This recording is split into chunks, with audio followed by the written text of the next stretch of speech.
Hey guys, it has been a minute, so I just wanted to come on and do a video for you guys. Today's video is going to be a to-do list for first-time home buyers, and I wanted to film this video because I got a lot of direct messages and calls regarding the video I did on how I increased my credit score. And the thing that a lot of people were telling me was that they only had one credit card, or the scenarios and examples that I gave really didn't work for them because of their circumstances. So everyone's situation, which I knew would be different. However, I feel as though, like, if the credit part is not the problem, then there may be other solutions for you. And that's what I'm going to talk about here. Maybe you are ready and you don't even know it. I have recently been really talking about relocating, and I've been in my house this month made 7 years, and looking at the cost of rent, because I don't know necessarily if I want to give up my house, if I want to rent it out, if I want to sell it. I don't know what I want to do yet, but seeing how much rent is, I might have to stay in Delaware forever. Thought my battery was dying, but so that right there is a distraction, and I know that distractions can be used to prevent you from doing something that you really want to do. And that's why I wanted to come here and give you guys tips in addition to my other videos. Again, my blog is going to be full of inspirational and motivational content, whether it's clean with me videos to give you a little boost of energy to get your house in order, showing you how you can glam out your house without spending a lot of money, also ways to save money, trips, travels, anything you can think of that you have been holding yourself back from doing. I'm going to help you get there. So the first on my to-do list for first-time home buyers is to save and work on your credit. Those things go hand in hand. Maybe you don't need to work on your credit. So what I would say in addition to that is to pull your credit report, see what's on there, see what you need to dispute, see what's valid, what's not valid, and go from there.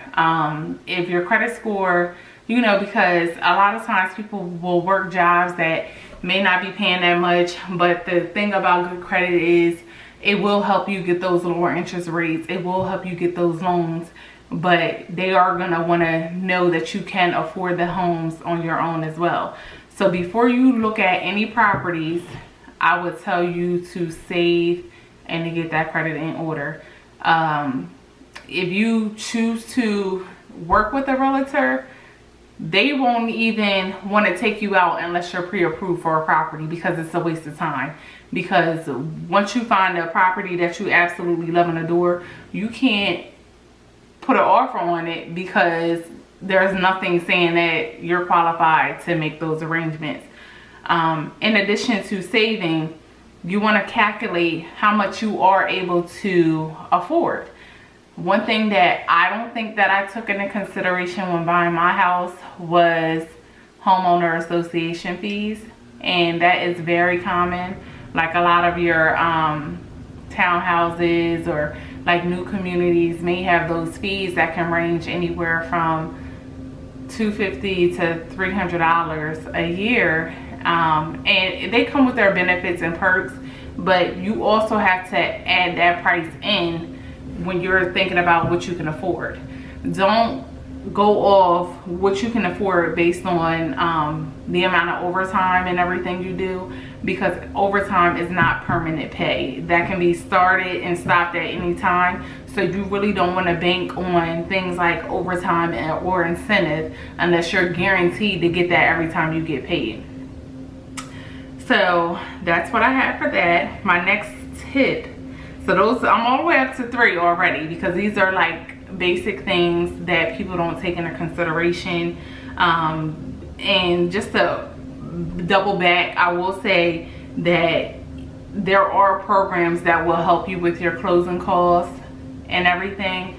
But you still need money to offer like a down payment. Like for my house, when I found my house, and this is 7 years ago, I want to say I had to offer $1,000, and that's a amount that you offer. Write a check to the sellers and just say, hey, like, I'm seriously interested in this property, here's my $1,000, and that will come off of the total amount of your loan. But you still want to have that money to put your offer in.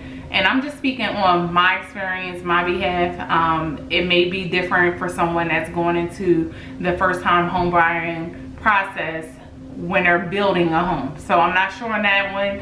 If you want me to cover a video on that, I definitely will. But I'm going to talk about that just a little bit because that's not my experience. So I just want to keep it at what I went through, what I knew helped me. So you also want to take in consideration a home inspection, which I would definitely recommend. I know I spoke with someone that purchased a home and it was like, oh, well, that's $500 or whatever, and at the very last minute they decided to go ahead and get the home inspection, and at that point the inspector found out that they needed a brand new roof. Now just say for instance, if you were to buy a property and you will proceed without a home inspection, you're responsible if anything happens with that roof. So that's like one last step to go back out to the seller to negotiate things. And at that point in time, that person was able to negotiate them getting the roof fixed as a contingency on them buying the house.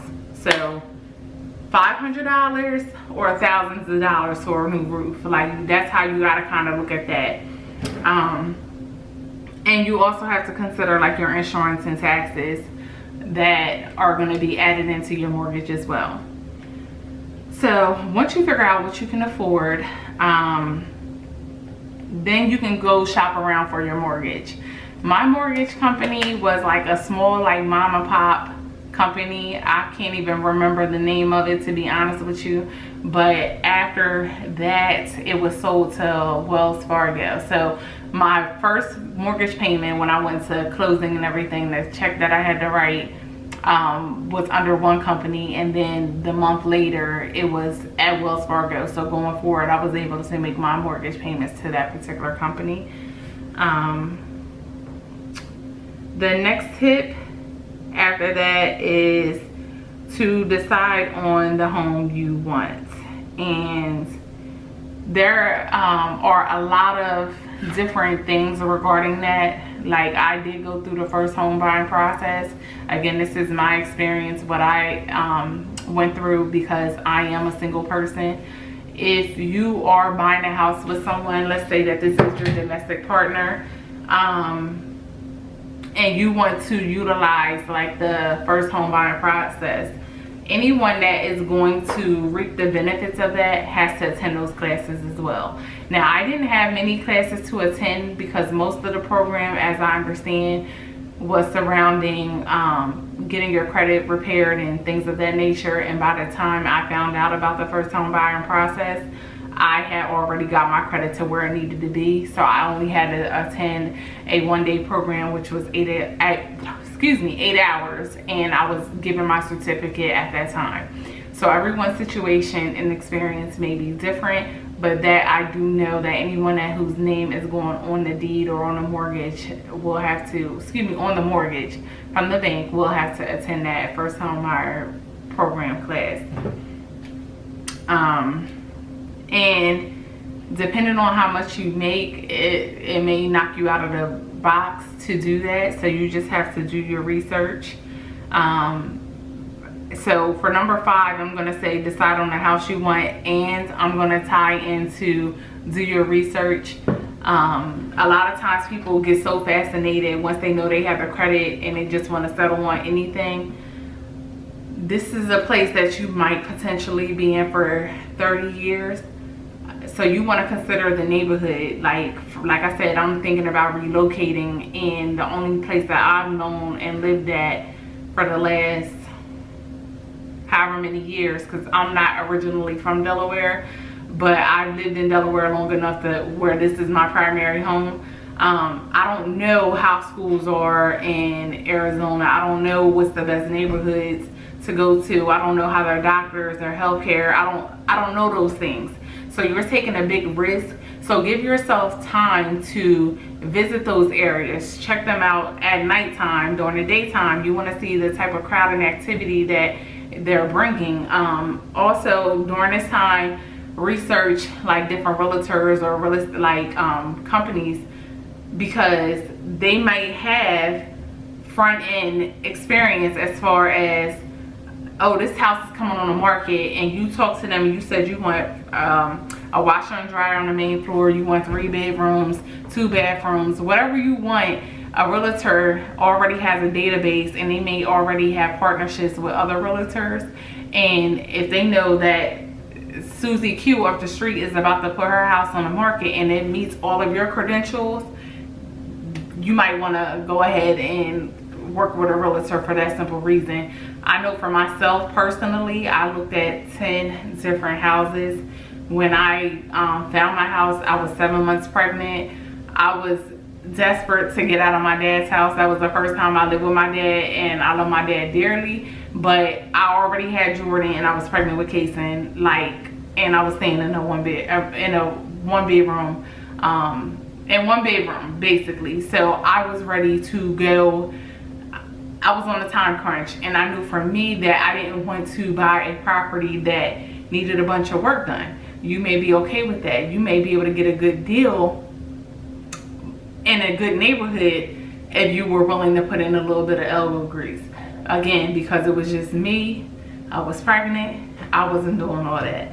But that's something that I am considering, being as though I would like to start doing investments in different property and everything. So the next thing is to, and I'm giving you these tips, but they're all going hand in hand. So number 6 would be choose a realtor, visit the homes. Like I said, take pictures day and night, take notes, things that you like about the properties and everything, because if you do get into a situation like myself where I did visit 10 different homes, you want to know what you loved about all of the houses, what you dislike, what you would like to change, what would you keep the same, and it'll also help you with your wish list. Like if I see in a house and I'm like, and I keep saying this because this is another thing that I'm manifesting in my life, I need a washer and dryer on the main floor. Like I have to come all the way down to the basement to wash my clothes or whatever. But if that's something that you need and you liked about one particular house, that might be your deal breaker in choosing what you want as far as your first home. So you want to know that, and that will help you narrow your choices. So once you have chosen the property, then you want to make your offer. My house was listed at one particular price, and the thing that I did that I did not know I should not do was, right in the process of me buying my house, I had bought a new car. Now it was not within the same year, however it would have still been financed during the time that now I want to get my house, my first house. And I was able to get my house, but had I waited and got my house before I got the car, I would have gotten approved for much more. Because when you're getting approved for a mortgage, or when you're getting approved for anything, they're going to look at your debt to income. So how much debt do you have out there in addition to your income? So it would not have probably been that bad if I would have had another income to consider.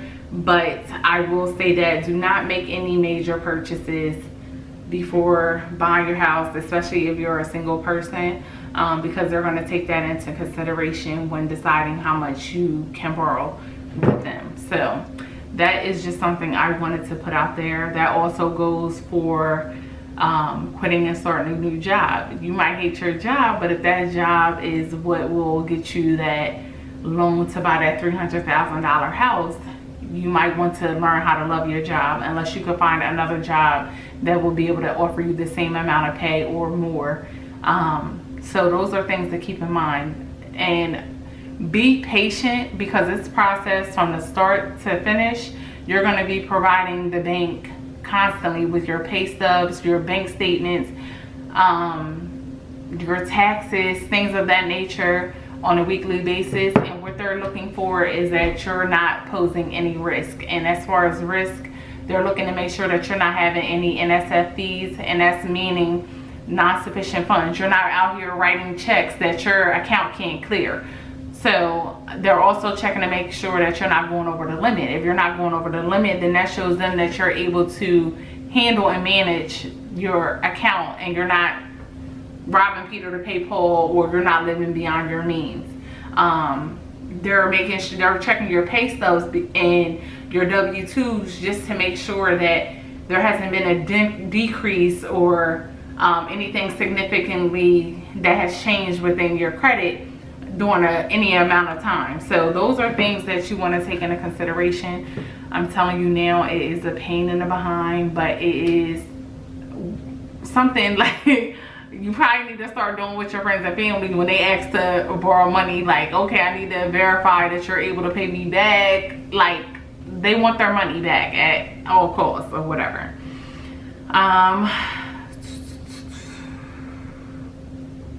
So I said something about the offer, and that's when you know what house you want to decide on. And once you make an offer, you want to have the house appraised. For me, what happened with me was my house, like I said, it was on the market for one particular price, but it appraised less than what the sellers wanted. So that came out to be my advantage, because if, say for instance, the sellers want $250,000, but it only appraises at $200,000. No bank is going to approve a mortgage on a home that the home is less than what they're asking for. So let me say that again, because I probably got tongue-tied. No bank is going to approve a mortgage for $250,000 on a home that's only worth $200,000. They're not going to do that. So what they had to do back in my scenario was they had to have a second appraisal to make sure that it came in at the same amount that the first appraisal came in at, and the seller had to basically come down. So I was able to, it was right at the max that they gave me for my budget, but once my house didn't appraise for that, they had to come down, or I wasn't gonna be able to get that loan. So that was a great thing.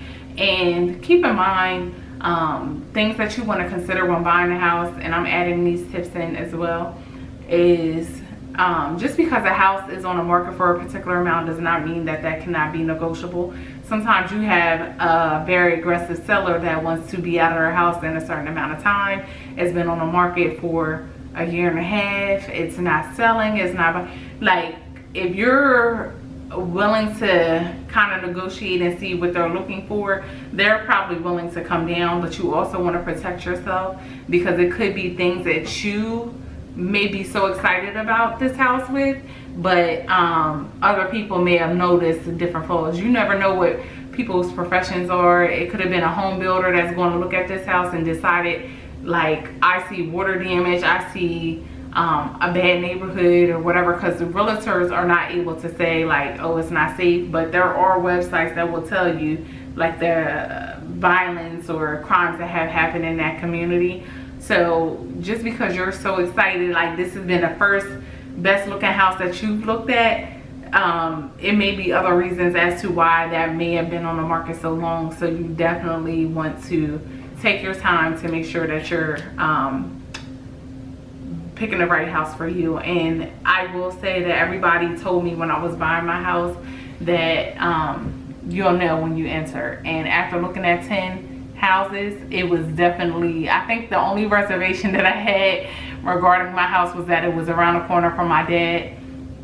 But then that was also the benefit, because he is right around the corner. If I have an emergency, like, I have somebody to call.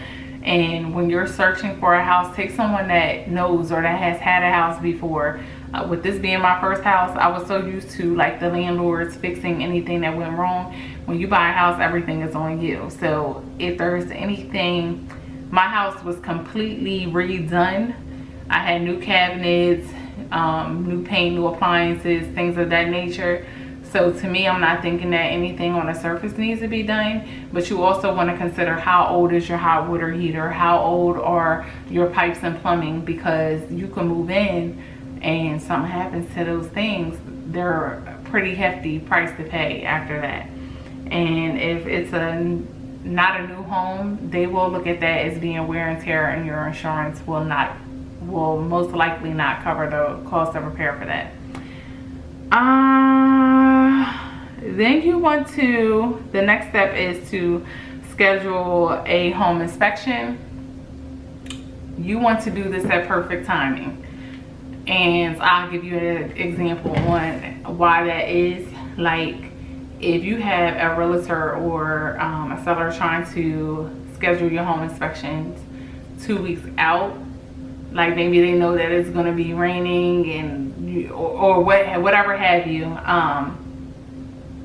you want to just make sure that's perfect timing. I think I did my home inspection 2 days prior to me going to closing, and that was perfect for me, because anything that I found wrong, that seller still, it gives you an opportunity to see, like with the home inspection, if the inspector found things that needed to be repaired and the seller was willing to repair those things, then this walkthrough will be able to tell you if it got done or not.